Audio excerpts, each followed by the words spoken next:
Alright, welcome everyone to some trunk updates videos for July 8th. Or actually, I think in my day it's July 9th. One of the two. Let me check. It's July 8th for me as well. 2018. The trunk update for 0.22 release. We're looking at what is one of the slowest developer cycles in a very long time, which is why these videos have been coming out very recently. But GammaFunk has been so kind as to provide a very nice rundown of what's changed in the latest version of the game. So I appreciate that. Thanks, Gamma. I believe Pleasing Fungus used to do it, but I think he is now inactive, I believe. I'm not actually too sure. But the developer cycle, for those of you guys that don't know, is run entirely by volunteers on GitHub, and the vanilla version of the game, so like the regular version, the non-variant version of the game, has been kind of slowing down in the last year as a couple of devs have just kind of gone MIA, and we've been, waiting patiently since the last tournament, and not too much has changed, but I think Gamma finally realized, or finally decided that, today is good enough time as any to kind of release all this new stuff. It's finally hit the critical mass of big enough changes, so that's going to be that. I'm going to just talk over here as well. I have right here the full trunk changes. You can find that at crawl.devos.org/trunk/changes.txt. If you want to read that on a day-to-day basis, it refreshes every so often. And it just tells you basically all the reasonings behind all the stuff that's happened. On top of that, I have my Deep Dwarf Pina Colada, mostly so I can use Beam. So we'll have a more, really solid video today, hopefully. I tried to bring I tried to bring Ultra and Man to the call, but I guess they weren't away. They were away today. It's Sunday after all, fair enough. So it's gonna be solo today. Sorry, maybe next time we'll have a duo or trio. But I couldn't get either of those in contact with either of those guys. So without further ado, let's get started. So it looks like Gamma has written his first release log period, I think. I don't think he's written a release log yet, so it seems like he's talking from his perspective, so I'll try to just kind of read it from mine so that it makes more sense. The first major change in this tournament, in this version of the game, is the ghost change. So I was about to mention this in a video, but then I guess he posted it, so it's very convenient for me. Ghosts now no longer have ghosts are no longer just roaming on the floor. They're now always sealed in vaults with rune doors or transporters, and they're always visible on the outside, so you can kind of check the ghost before you get in. So if I go to here and I look up ghost, actually I don't know if any of the, I don't think I left any ghosts. Oh, maybe I did. Yeah, there actually is a ghost. Can I get layer 6? So going down here, just gonna do this real nice and easy. You can see here, oh, nope, where is he? Here he is. Nope. Ah, yeah, here he is. So now you see that ghosts are always inside these little rune vault places, which is kind of cool. You can see what they have, and you can just beat them up, and they have fairly decent loot. One thing I wanted to mention was actually that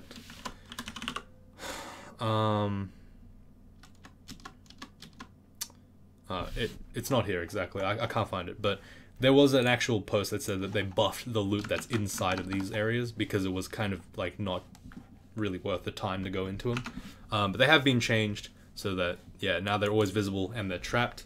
And every level from Dungeon 3 onwards has a 10% chance to get a ghost vault, which is pretty cool. And some vaults can have multiple ghosts, up to 5. Holy shit, that's crazy. And ghosts can now follow you through stairs, as I found out one of the videos ago. I think yesterday's video, actually, yeah. So they can now follow you through stairs. So if you decide to open the rune door, that's going to happen. There's a bunch of new ghost vaults. They're really cool looking. They're pretty cool, actually. They've got a lot of different themes, and they've got a bunch of stuff. I'm not going to go through them because you'll be able to find them out yourself. But basically, let's talk about the impact of this change. Basically, for all intents and purposes, ghosts have been removed from the game. Except for a nice side challenge that if you decide to go in later on in the game, it's just basically free. For example, if I go into this rune vault right now, I am a character that has 3 runes, I think. Am I through? Hello? Can I move this character? Why is my controller not working? Oh, whoops. I was on XP, that's why. So this character's a 4 rune character, right? If I go in and fight this layer 6 ghost, I get that Bardiche for free.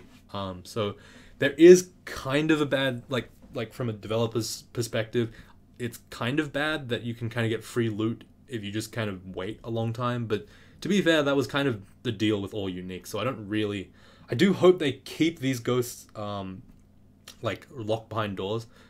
But there was some talk in the Discord about keeping them as time vaults. I don't really know if I like that because, like, you know, I don't know. I just like having them there. It's kind of nice to watch them, I guess. It's kind of cool being like, haha, you're dead. But, you know, there might be some changes to the ghost thing, but I honestly think that this is what they've done here is great. It makes it so that player ghosts are no longer really an issue. For those of you guys that have played Dungeon Crawl Stone Soup significantly, you'll know that ghosts can be anywhere from, like, really hard to impossible in to like complete pushovers in online mode because you don't know who the fuck is playing. Sometimes you'll have like a new player picking like Octopode Hunter, and then suddenly his ghost is just complete garbage. Or you could pick like pre-nerf Draconians who can breathe draining bolts at you and you just explode because you hate it. Or you can have like Centaurs, Chaos Knight, Griefers, basically. Like these are all ghosts that were just like obnoxious to fight. And even in my scenario, when I'm speedrunning, and when Man and Dynast, yeah, like when they're speedrunning with their Minotaur fighters and whatever, like we just flood the entire dungeon with ghosts. So it's like, it's not good either. But now like you kind of don't have to worry about that. So it's a nice thing. It's really good. I'm happy with the change. I think it's quite decent. But that's because I like having challenges getting like put into optional areas rather than having, and the good thing is it's very tastefully done. It's actually giving you a guaranteed amount of loot inside, and you can see what's in the vault. It's kind of like a transporter vault, except a lot less dangerous because transporter vaults are by nature quite disgusting. Rune doors, at least, like the ghost vaults, you can actually handle pretty well because they're just like old ghosts. Like they're not like much stronger than they used to be. They don't come with 15 Zot traps on the floor, for example. It's not that bad, but you know, it's good. It's tastefully done. There is a good amount of loot for the reward. They actually did buff the loot a little bit, so that's good. So that's good change overall. So the spell library interface, so you guys, if you've watched the channel for a bit, you'll know that the spell library has changed. You no longer have to hold books. The second you read a book from now on, it instantly goes into a library. Pressing Shift M will immediately bring up every spell you've ever seen, which is awesome. It's such a great change. No longer, like, I literally don't have any layer 1 vaults, layer 1 stashes anymore. I don't drop things on the floor because I don't need to. I have every single thing at my disposal. Very helpful, very, very helpful. I love that. And you can basically just search through this because the list gets kind of long. And on top of that, they buff Vehement, so they don't offer you, Vehement will never offer you a spell you already have in your library, and that's pretty damn awesome. That's a nice buff. It means that if you haven't found something like Orb of Destruction, he's way more likely to give it to you, which is badass. I like that. Trog, on the other hand, got a little shit on.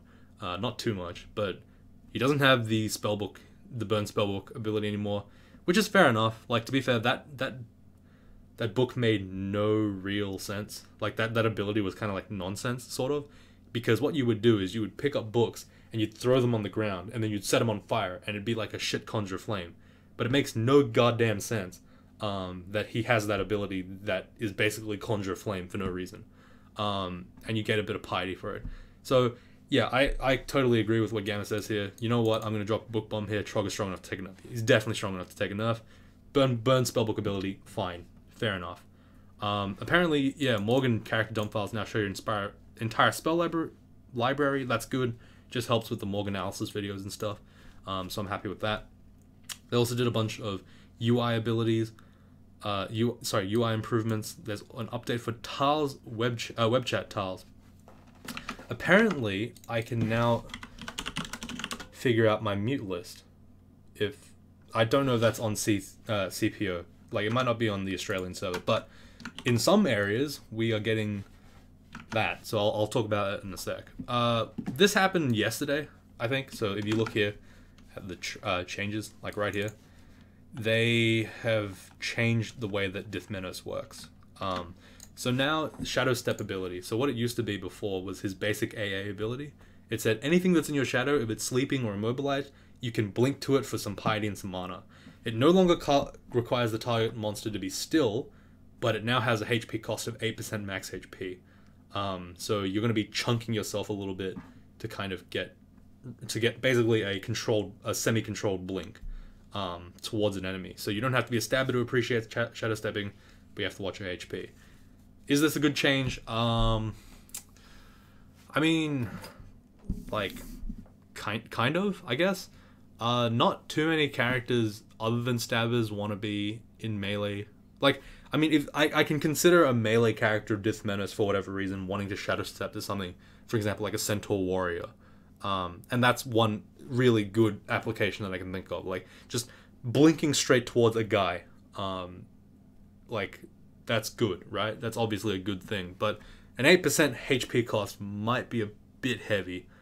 I mean, that's pretty hefty of a cost. So if you were, say, for example, for some reason playing a Minotaur max fighting, so you have 273 hit points, that means that it costs you 27 hit points to get towards someone. Is that really worth it? I mean, maybe, right? Like, it's 8% HP. I don't know exactly how hard that is or how good that is, so I'll reserve judgment on how that's changing things. It does mean that you can now jump towards confused enemies, or you can jump towards enemies while you're invisible, and that'll be really good. But yeah, I think that the old Shadow Step ability was kind of shit, to be honest. Like, it was only specifically for stabbing, and it wasn't even that great to begin with, because you didn't want to pick a stabber with Dithmenos anyway, because it sort of doesn't matter. But I think that this ability has kind of cemented the fact that he's not really a stabbing god anymore. Or he never, like, he's more of a ninjaing god, kind of, but he's also kind of a general utility god that doesn't really serve too many purposes. I mean, his shadow form ability is the best thing that you could possibly get from him, because it has torment reduction, damage reduction, blah blah blah, all that stuff. Perma invis, like, it's a great defensive option, but like, right? Like, he's a very general utility god. I'm trying to consider what he can actually do. So I might play a Dithmenos game next game and just see how it looks, because I don't know how that god works anymore. But they did do some cool stuff. The anti-fire conduct is no more. He now allows you to use fire-themed spells, items, and abilities. We didn't enjoy that arbitrary fire restriction. I don't know who we is. And besides, Dithmenos understands that your fires will go out eventually. This is one of those changes where I'm like, finally? It doesn't make any sense that Dith had a fire restriction in the first place. Fire casts shadows. Like, it doesn't make any sense. The more fire you have, the more shadows you create. It makes no freaking sense that anti-fire conduct was a real thing. Like, I don't understand that at all. But I don't think this is a really important restriction, other than the fact that you can now use Scimitars of Flaming, which is actually quite good, actually. So that is one specific part that I'm like, yes, awesome.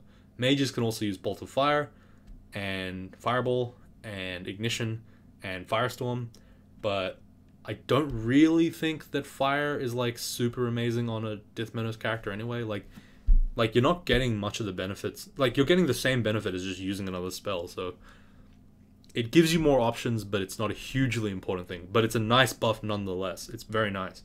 And also, Dithmenos is now an evil god, hence hated by the good gods and holy monsters. Fair enough, I guess.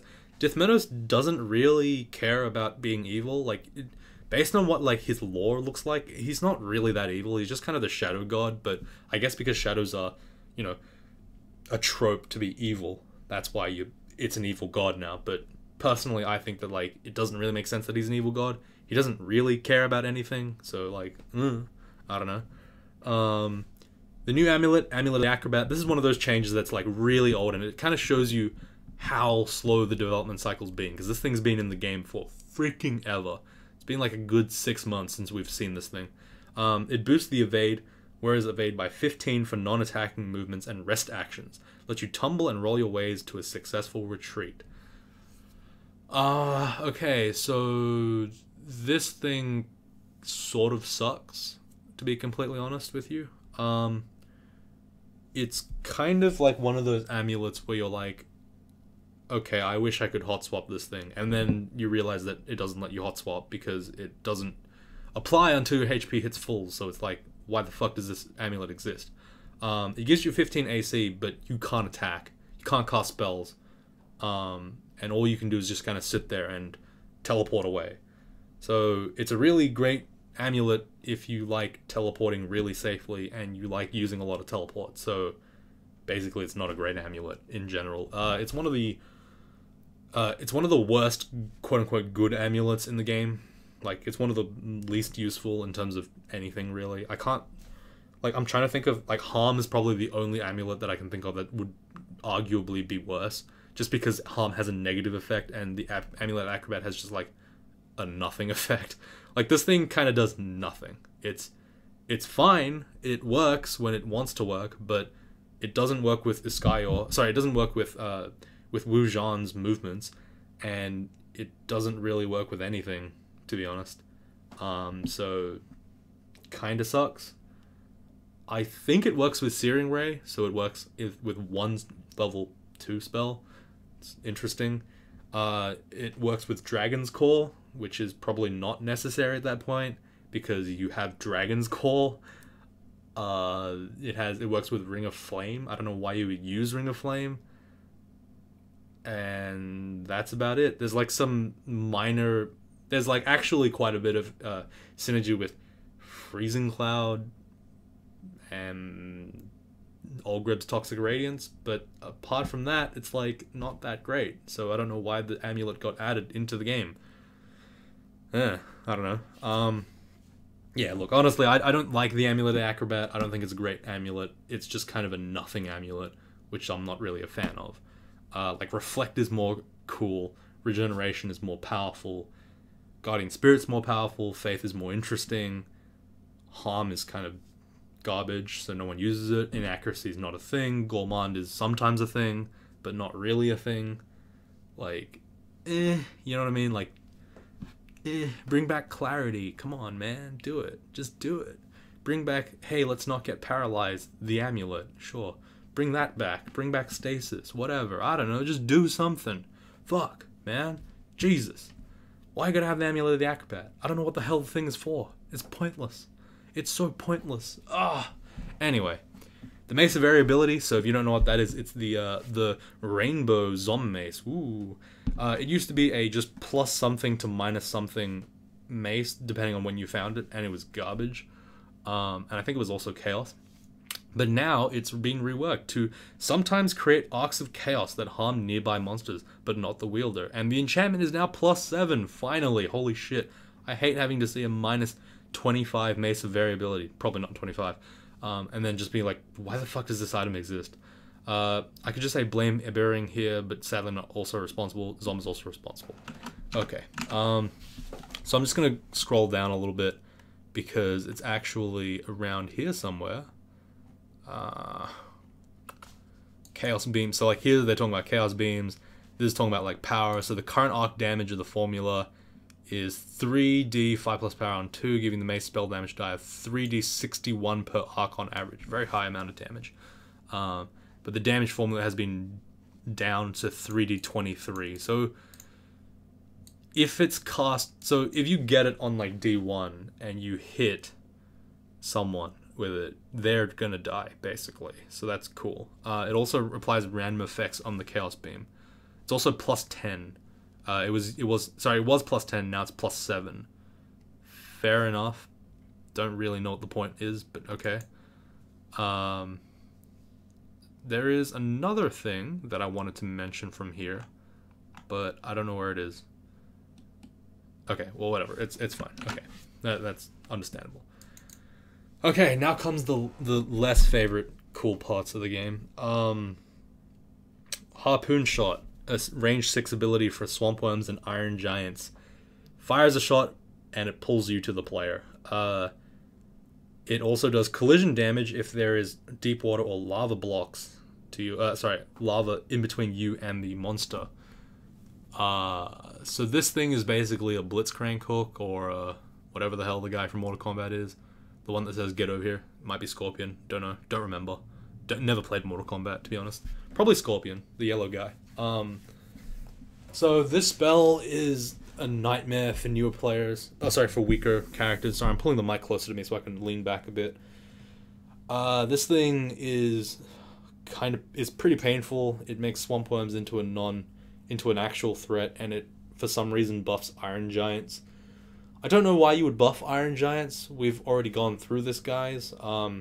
Introduce new enemy, nerf them, and then introduce new enemy into depths, and then nerf them, and then move them to extended. That's been the dev cycle. What are we doing? Why are we buffing them? Okay, sure, understandable. I don't know why Iron Giants exist in this game, and I fucking hate that they exist in this game, but sure, they exist in this game. Like, at least they're not fucking throwing us at them. Jesus Christ. Okay, so let's go look up Harpoon Shot. Here we go. So this comment gives swamp worms harpoon shots, blah blah blah, blah blah blah blah. They won't use it on adjacent targets. They won't pull things through in inhabitable squares or other players. So it's basically a bolt target. Yeah, basically, like, this is the equivalent of putting the Iron Giant. It's the equivalent of kind of giving them that throw stuff, that crusher ability that they used to have, which was obnoxious as fuck, because they'd throw you and then Iron Shot you and then throw you and then Iron Shot you, and you'd just be like, fucking kill me, and then they'd do it because, you know, they're Iron Giants. But now Harpoon Shot pulls them to you. It turns Swamp into a fucking nightmare for weak characters, because suddenly you're in melee with stuff. But honestly, it's not too bad once you learn what the fuck they're doing. But definitely the first time you see it, you're gonna be like, oh fuck me, I'm running away. Swamp worms are now one of the last enemies in Swamp to be, like, developed, I guess. Now basically everything in Swamp is a pain in the ass. Between Hydras, Swamp Drakes, Swamp Drakes, Swamp Dragons, you know, the Thorn Hunters, the Mangroves, the Spark Wasps, like all those fucking enemies. They're all like annoying as shit now, so hooray, we added one more dude to the mix. So now you can get hooked, you can get walled off, you can get blasted with stuff, you can get rooted, you can get all this shit. Fucking hell, this game has become an overdeveloped nightmare sometimes. Like, I'm telling you, this game is getting fucking crazy power creep. I don't know why it's like this, but like literally every move, every patch, we're getting closer and closer to the nightmare where every single enemy does something crazy. I hate that, but hey, you know, it's what the devs want, so I guess it's gonna happen. Sorry, my mouse is falling apart right now. I need to go get a new one. All the glues come off on the side, so it's kind of annoying to me. Sorry, I'll come back to this. Alright, let's go. This is one I talked about yesterday, or the day before that. The Abyss now pulls you a level deeper sometimes upon level shift, you know, on Abyss 1 to 4. The chance increases based on XL and decreases based on current depth. Don't worry, low XL characters have a quite small chance of this happening, but it still has a chance of this happening. What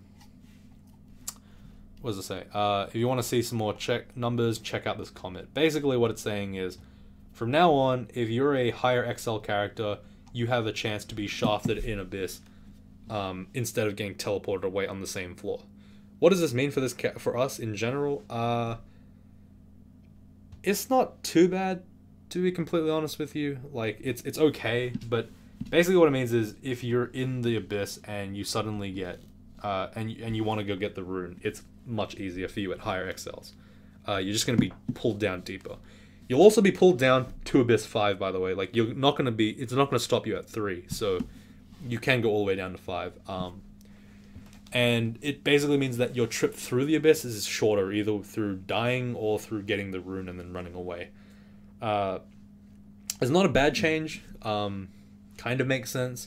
It cuts down on RNG a bit, but at the same time, it's a little annoying because, like, you no longer have the agency to go back or forward into the Abyss.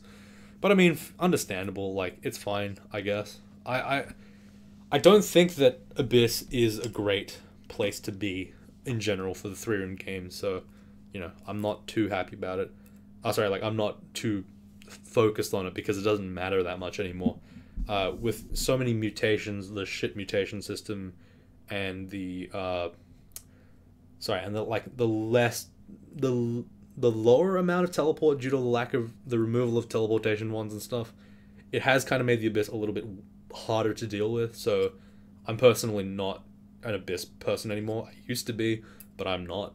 I think Slime is still the optimal 3-rune as long as you have Arca Road, and then Vaults follows shortly after that, and then Abyss if you have, you know, Ashen Zari maybe. But yeah, it is a good change, or more accurately to say, it's not a bad change, and there is a good reason behind it, so it's fair enough.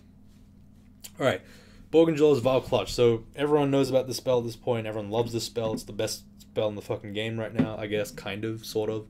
It's an AoE, Fireball, Smite targeted, Necromancy Earth spell that stuns the, it like snares the enemy into place, and it does DOT. The constriction damage for this spell has been reduced by 25%, and the spell is no longer in the starting Necromancy book. This is just a rollover from last like version of the game. It was really, really absurdly strong in the last game, in the last patch, because you could start Necromancer and basically win the game from the starting book, kind of like how Invisibility was in the Enchanter book. Yeah, it's a very, very, very powerful spell still. It's like, don't be confused. I am using the nerf version of the game, of the spell in my videos. Don't think that that is getting nerfed. I was already using the nerfed stuff. So this is a fucking good spell. You know what I mean? It's fine. And I agree, for the Necromancer book, it was a really general damage spell on a book that already has Animate Dead. I'm not really a fan of that. I don't really believe in that. I don't really know what the point of saying that is. Animate Dead is like fine, but you still have issues with not being able to kill things that can't be bolted draining or whatever. So like, it didn't make too much sense. I would love to see Valclutch be like a weaker, like have a weak version of Valclutch, like Grasping Hands or something, that just is single target, and it just kind of locks a guy in place while all your undead beat on a dude. Like, Valclutch is fine, but like, I feel like Necromancer really needs a spell that just kind of makes them able to deal with shit. It's the same problem with Venom Mage. It just doesn't have shit, like, spells to do stuff. And that makes it so that your Necromancers always either go Kiku and melee, or they just don't do Necromancy much. Like, there's no point. It just kind of sucks in general. But yeah, the book is really good. We like the idea that Necromancers don't have things quite so straightforward early on, so you'll have to find BVC on your own. Yeah, see, like, I don't like that idea. Like, I don't know why they're saying that Necromancers don't have things quite so straightforward early on. Like, why? Because it pushes you into... It doesn't let you be a mage, basically. There's no chance of you ever going Necronomicon on Kiku, because you always want to have melee, because it's more consistent with your early game plan, which is just be a melee character for Necromancer, and then maybe train Necromancy if you're crazy, if you're feeling a bit frisky. LRD doesn't destroy walls anymore. There's 3 things crawl devs don't like. It's infinite digging, damage spells, and too many interactions, and easily breaking level layouts. There are more than 3 things devs don't like, but this spell had all of those. It's still a pretty complex spell, and it's more fun for you to use for actually killing monsters. Plus, there's always Shatter if you need to get that spell-based dungeon destruction going on. Okay, so Lee's Rapid Deconstruction basically had a chance to destroy walls back in the day. And that was actually kind of annoying, because you would get a statue, and it's got a massive radius of explosion, and then, shit, damn it. LRD blew up the statue, you can't use it anymore. So this is kind of a buff, and it deletes kind of some of the garbage nonsense that people were doing where you destroy walls.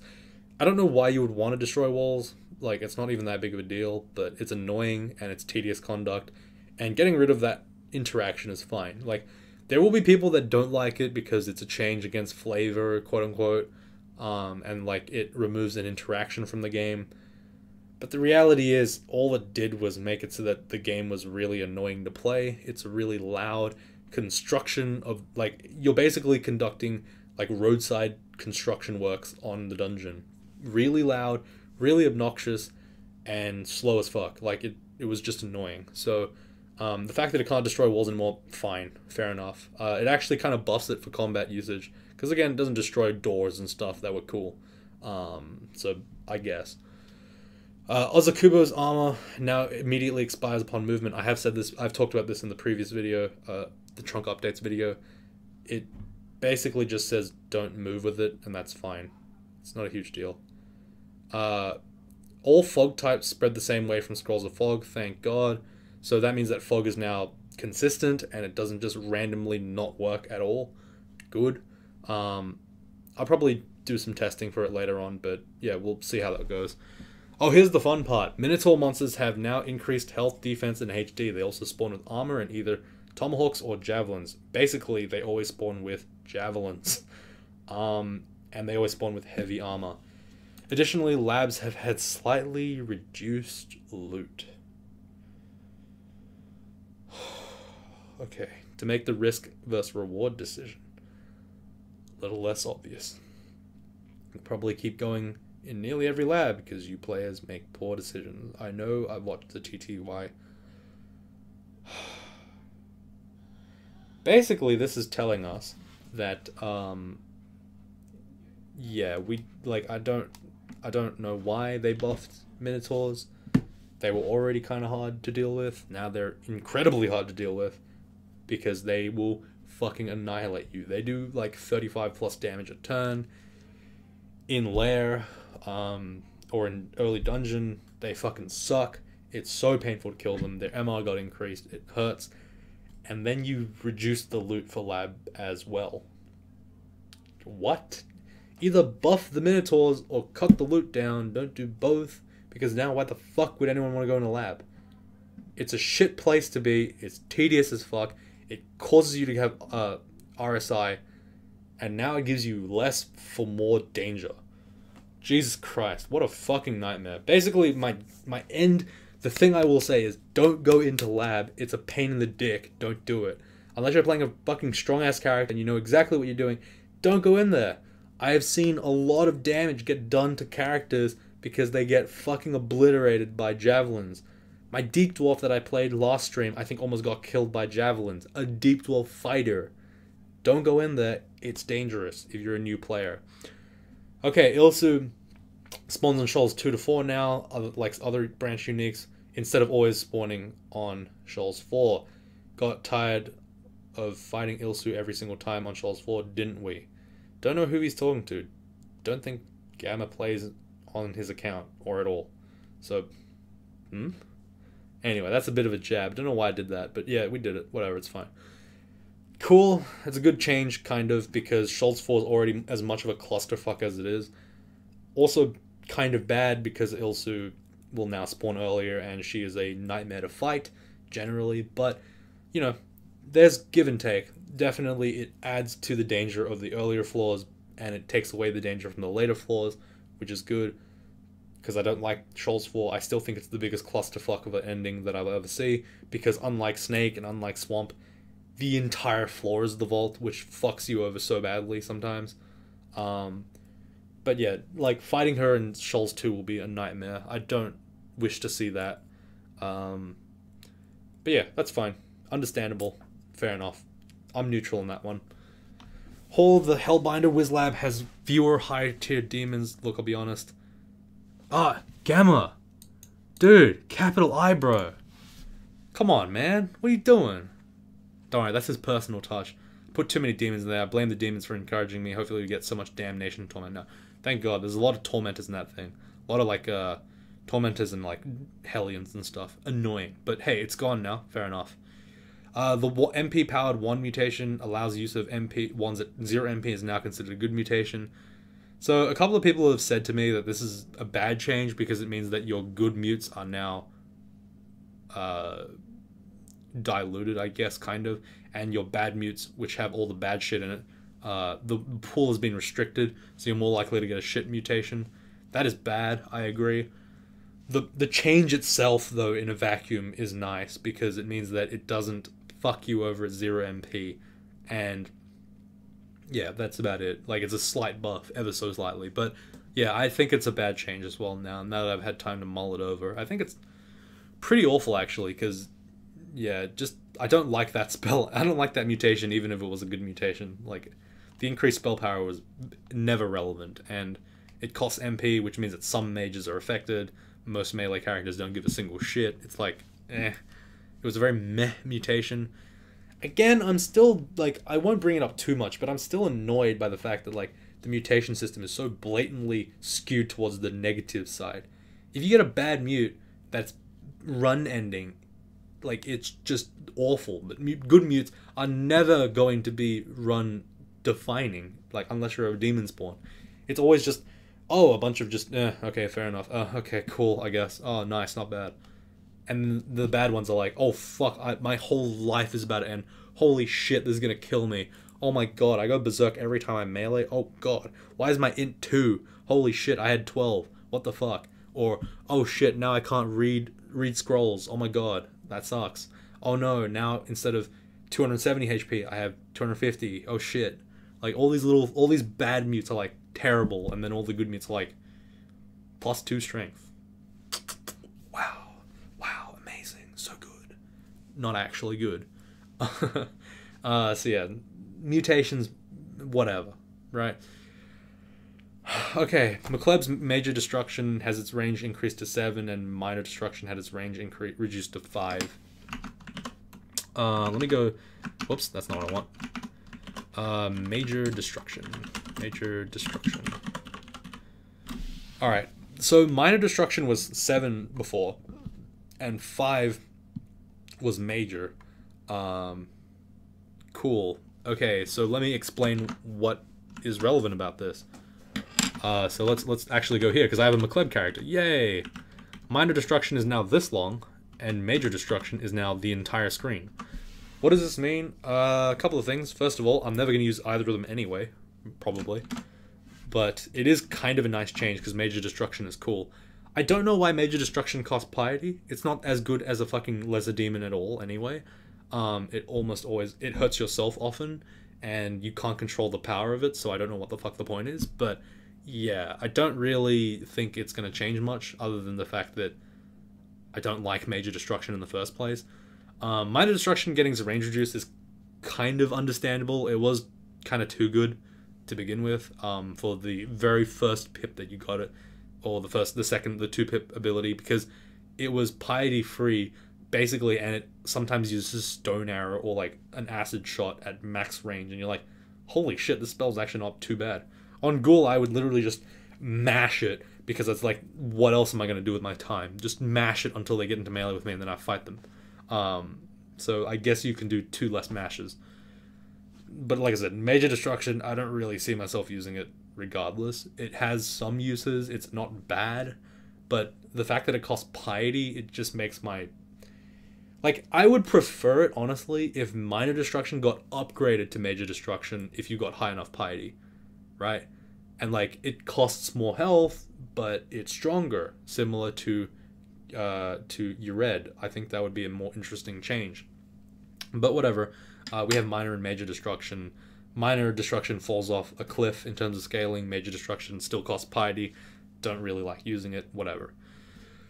Ured's Enslave Soul ability is now Smite targeted. Smite targeted Soul Enslavement. Sign me up. Okay, that's a buff. It means that now you can finally enslave a soul while your guys are closing in on him. So you don't have to like kind of stand up, say, hey, I'm enslaving your soul, and then walk back and let your undead take care of him. Like, good buff.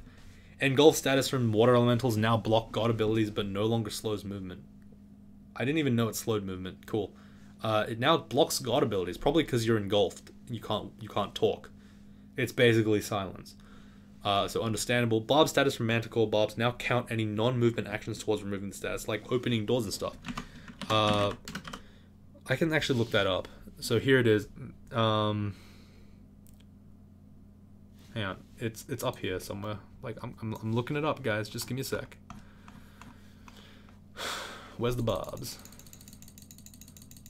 Okay, here we go. Nope, that's not. Nope. Yeah, here we go. So. Like when you trigger barb damage when taking stairs, wall jumping, and but not shafting. Okay, so that's understandable. Okay, so basically if you take staircases, you're going to get stabbed. So it's a very small change, but it might be relevant sometimes. Sabojo, Elementalist, Ball, Lightnings, and Twisters have resistance to Tornado instead of resistances to all wind attacks. So now you can Airstrike, Sabojo, Elementalist, and your Ball Lightning. You could Airstrike a Twister, but if you have one, if you ever have one in range of Airstrike, you probably messed up real good. The Twister is the, I have no idea what that is.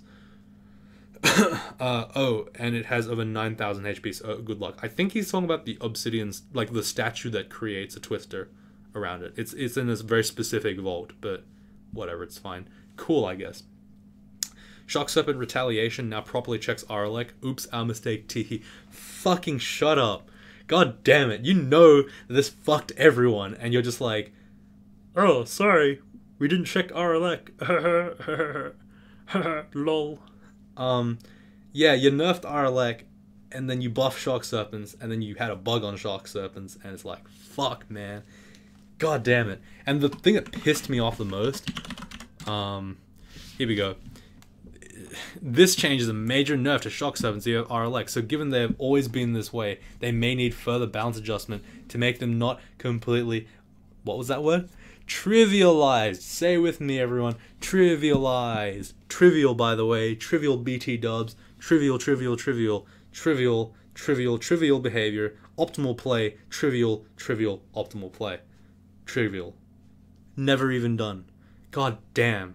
God damn. That's annoying. Yeah. Basically, circle jerk. Like, ultimate. Like, it's just such a dumb attitude to take. It's like, it's clearly a bug fix. Don't make it sound like the Shock Serpents weren't breaking your shit in. It makes you sound like you don't play the game. Because you're playing against a Shock Serpent. You've never seen one, probably. Anyway, Pass Wall now has better scaling range. No one gives a fuck. Wands of Digging now have a target showing the digging range. That's cool. Let me go ahead and explain that to everyone right now. Let me go find a wall or something. I don't know. Here, look. Yeah, here's a digging wand. So now, instead of being a, like, kind of a beam thing, it kind of shows you what you can actually dig. And it even shows you what you dig beyond the original tile, so it's kind of nice as well. You can target a little bit more effectively. Why this change didn't happen before, no idea, but that's cool anyway. Very nice. Good change. The exploration height horizon in the tiles minimap now has a distinct color. So you can't see it here, but yeah, right here, I think. You can see that there's like a little color there. On unknown floors, it'll show more clearly, but yeah, there's one. That's cool. You can easily see where you haven't explored by a glance at the minimap. Web tile chat improvements. I have no idea if this is a real thing. Can I do that? What if I go /hide? Does that work? Doesn't work. What? Alright, so the chat window has a minimize button that removes message notifications. No, it doesn't. I think this is only CAO. Hopefully checkers can implement it at some point, but for CPO it doesn't work. You can now mute and unmute people. Cool, I guess. You can have a mute list, and you can hide forever and whatever. Cool. One more thing. They said here, it looks like the 0.22 release and tournament will be during mid-August. So start planning now, guys. It is currently July, so you get July and August. There you go. And unfortunately, that is in the middle of my university thing. So again, unlucky. I really wish we could have done it like right here, right about there. That would have been nice just to have it in this 2-week period. But unlucky. That's unfortunate, and that's fine. That's it for me today. 44 minutes on the recording. It's been a long time since we had one of these, so thanks to Gamfunk again for having done this type up. It's been, I was gonna do it myself. You can actually see here, I actually had a thing right here where I started talking about it myself. I was making notes, I was taking them notes, but that doesn't seem like it's relevant anymore, so it's all good. If you guys have any thoughts, just put them in the comments below, and I will explain them all, and I'll have a discussion. It's cool. Do you disagree? Do you agree? Did you like it? Did you not like it? What do you think about the dev cycle? Blah, blah, blah, blah. All good. And one more thing, reminder for tomorrow, I'm going to be doing the rest of this character, or some amount of this character, which is an extended run, which is going to be doing a Ziggurat run. Hooray! So stay tuned for that. Anyway, thanks for watching everyone, and I'll see you all tomorrow.